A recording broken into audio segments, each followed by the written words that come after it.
भक्त और ज्ञानी दोनों ही परमात्मा तक पहुँचते हैं। भक्त भक्ति मार्ग से वहाँ पहुँचता है और ज्ञानी ज्ञान मार्ग से वहाँ पहुँचता है। भक्त के लिए भक्त मार्ग में एक सुविधा है, वह प्रथम पग पर ही मिटने लगता है, क्योंकि पहले ही चरण पर उसे मिटना होता है। इसे सुविधा के बजाय अनिवार्यता कहना चाहिए, परंतु ज्ञानी के साथ यह अनिवार्यता नहीं है।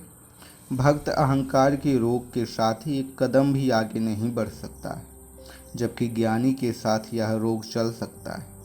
हालांकि ज्ञान हो जाने पर अहंकार रूपी रोग छूट जाता है, लेकिन भक्ति के पथ में इसे प्रवेश द्वार पर ही छोड़ना होता है।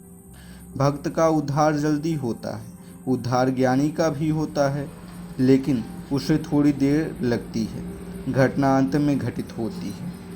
भक्त का उसकी अपनी भक्ति का एक दृष्टिकोण है। भक्त अपने कर्मों को अपना परम प्रिय भगवान में अर्पण कर देता है, समर्पण कर देता है। वह कहता है, अब मैं नहीं कर रहा हूँ, अब मैं कुछ भी नहीं सोच रहा हूँ, अब मैं कुछ भी नहीं जान रहा। तू ही कर रहा है, तू ही सोच रहा है, तू ही जान रहा है। वह भले बुरे का भाव भी छोड़ देता है, कुछ भी भाव नहीं रखता।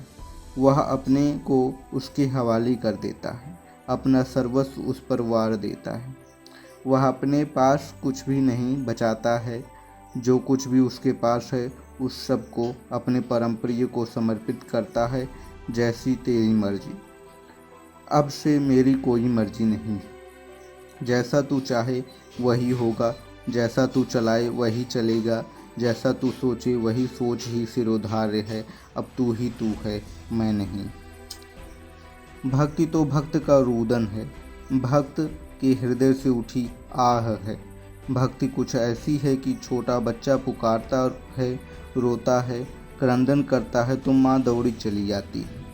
और बच्चा जब रोता है तो वह अपने संपूर्ण अस्तित्व के साथ रोता है। उसके रोने में उसके समग्र अंग प्रत्यंग शामिल होते हैं, रोम रोम रोते हैं। बच्चा रोता है तो उसका हृदय तड़प उठता है, वह हृदय की गहराई से रोता है और उस क्रंदन में कुछ भी बचा नहीं रह जाता है। जब बच्चे का समग्र अस्तित्व रोता है तो माँ तड़प उठती है और वह जहाँ भी रहती है, जिस स्थिति में रहती है, वहीं से सीधे अपने बच्चे के पास दौड़ी चली जाती है। देर नहीं लगती है।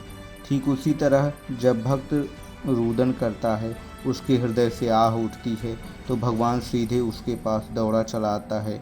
यही तो भक्त की भक्ति है।